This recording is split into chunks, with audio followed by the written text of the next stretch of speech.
নমস্কার বন্ধুরা, আপনাদের স্বাগত জানাই। আপনারা কেমন আছেন? ভালো আছেন? ভালো থাকবেন, সুস্থ থাকবেন। আপনাদের সামনে একটা আমি নতুন ভিডিও শেয়ার করছি।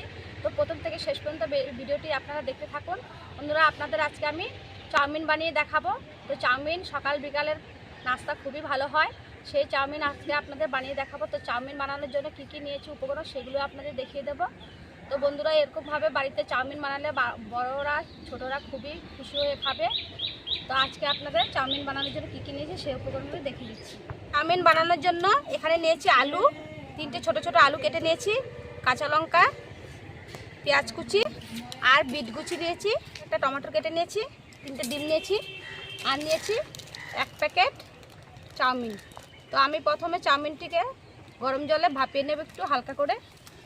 উনানে আঁচ ধরিয়ে দিয়েছি। এখন কড়াইয়ের মধ্যে আমি জল দিয়ে দেবো,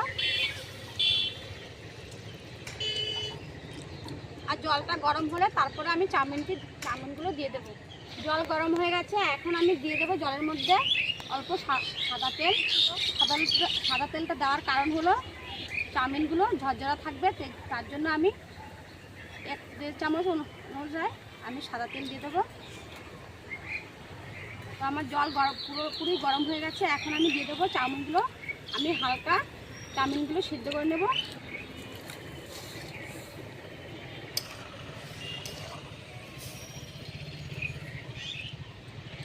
দেখুন বন্ধুরা, চাউমিনগুলো হালকা আমি ভাপিয়ে নিয়েছি, এখন আমি নামিয়ে ফেলবো। আমি 2 মিনিট ভাপিয়েছি, থেকে বেশি ভাপালে গলে যাবে।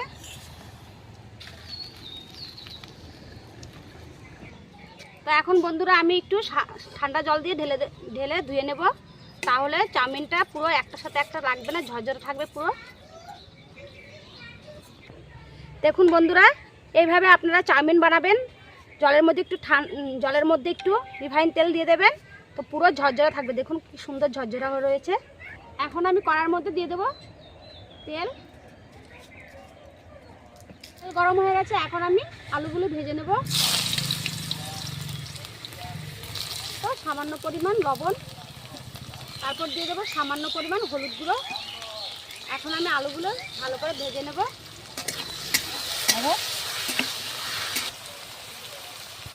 আলুগুলো ভালো করে ভেজে নিয়েছি, পুরো ভালো করে ভাজা হয়ে গেছে, সিদ্ধ হয়ে গেছে। এখন আমি আলুগুলো নামিয়ে ফেলবো।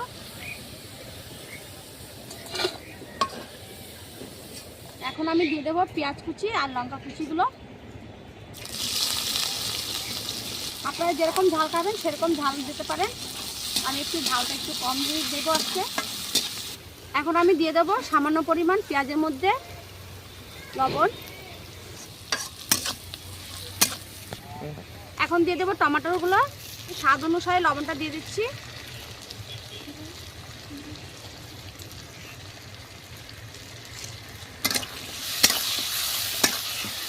এখন দিয়ে দেবো ডিম।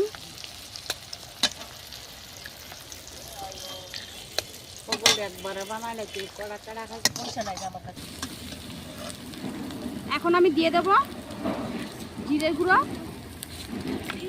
আর দিয়ে দেবো ধনিয়ার গুঁড়ো 1 চামচ। ভালো করে মশলাগুলো ডিমের সাথে পেঁয়াজের সাথে মিশিয়ে নেব। ডিম ভাজাগুলো হয়ে গেছে, এই দেখুন বন্ধুরা, পুরো লাল লাল করে ডিমগুলো ভেজে নিয়েছি। এখন আমি নামিয়ে ফেলবো।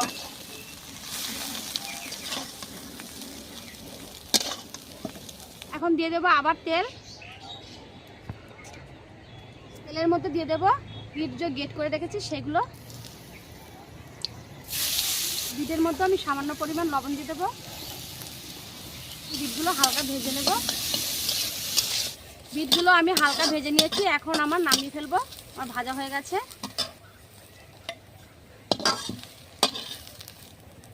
এখন কড়াইয়ের মধ্যে দিয়ে দেবো তেল। তেল গরম হয়ে গেছে, এখন চাউমিনগুলো দিয়ে দেবো।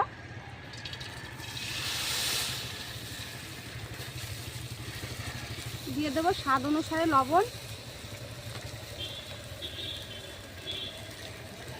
আমি ভালো করে চাউমিনগুলো তেলের সাথে মিশিয়ে নেব। অতটা ভাজবো না, আমি হালকা করেই ভাজবো।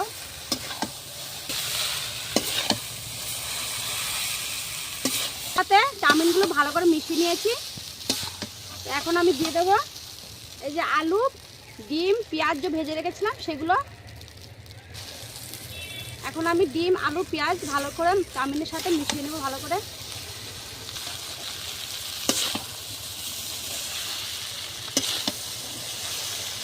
বন্ধুরা আপনারা চাউমিনটা দেওয়ার পরে পুরো হালকা আঁচে চাউমিনটা আপনাদের এরকম করে আলু ডিম বাঁধাকপি যা আছে তাই দেবেন, কিন্তু তার সাথে এরকম করে মিশিয়ে নেবেন হালকা আঁচে। ভালো করে আমি ডিম আলু পেঁয়াজের সাথে মিশিয়ে নিয়েছি, তো পারফেক্ট হয়ে গেছে। এখন নামিয়ে ফেলবো। বন্ধুরা আমি চাউমিনগুলো থালার মধ্যে ঢেলে নিয়েছি, এতগুলি ঢেলেছি আরও আছে। তো এখন আমি চাউমিনের উপরে এই ভিট ভাজাগুলি দিয়ে দেবো।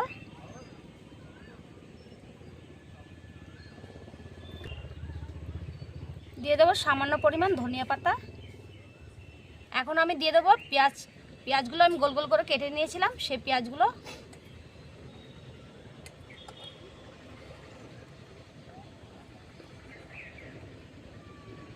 তো দেখুন বন্ধুরা আমার চাউমিন বানানোর রেডি যে করেছি কেমন হয়েছে দেখুন কত সুন্দর। বন্ধুরা এরকমভাবে চাউমিন বানালে বাড়ির সবাই খেয়ে আপনাকে প্রশংসা করবে, আর বাচ্চারাও খাবে বড়রাও খাবে। তো বন্ধুরা দেখুন এই চাউমিনগুলো বাজারে কিনতে গেলে পুরো 100 টাকা নিয়ে নেবে, তা আমার আরও 50 টাকার মতন চাউমিন আছে। তো এক প্যাকেট চাউমিন দিয়ে দেখুন আমি 150 টাকা চাউমিন আমি বানিয়ে ফেলেছি। এরকমভাবে আপনারা বাড়িতে চাউমিন বানিয়ে খাবেন আর খেয়ে আমাকে কমেন্ট করে জানাবেন কেমন হয়েছে। বন্ধুরা চাউমিন বানানোর রেসিপিটা আপনাদের কেমন লেগেছে, যদি ভালো লেগে থাকে তাহলে লাইক কমেন্ট শেয়ার করবেন, আর আমার চ্যানেলটি সাবস্ক্রাইব করবেন, আর নিত্য নতুন রেসিপি দেখার জন্য আমার পাশে থাকবেন।